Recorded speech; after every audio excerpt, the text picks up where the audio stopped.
La maladie du pouvoir en Afrique, c'est ce que le professeur Steven Zerodieko a appelé le syndrome du BRICS dans les arènes politiques africaines. Titre de l'essai qui a été présenté ce lundi 15 décembre 2025 à l'Institut français du Gabon. C'est un ouvrage qui met en exergue les dérives du pouvoir politique en Afrique tout en dénonçant les excès de pouvoir exercés par certains chefs d'État, oubliant la mission première. D'ailleurs, les participants sortent du vernissage satisfaits de la qualité de l'ouvrage et donnent quelques remèdes retenus.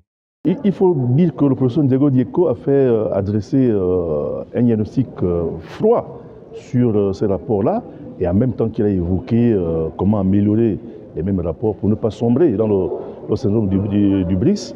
Et nous pensons qu'il y a toujours un espoir que les dirigeants politiques, que les gouvernants politiques puissent améliorer ces rapports-là avec leur population, tout en développant ce qu'on peut appeler, ce que lui-même il a développé comme étant l'amour de soi, l'amour de l'autre et surtout l'amour de la patrie.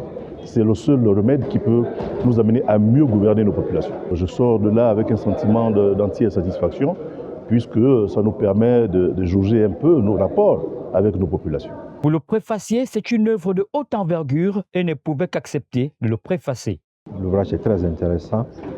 Quand vous lisez cet ouvrage, vous pouvez vous rendre compte que l'auteur, le collègue Steve Dieko, met en évidence les rouages du pouvoir, notamment de l'intérieur.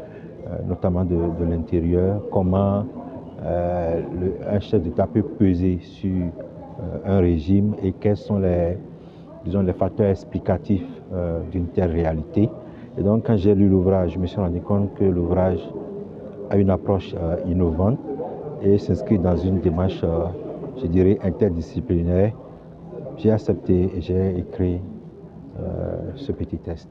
Le message du professeur Steve Zerodieko à travers son ouvrage est tout simplement un plaidoyer finalement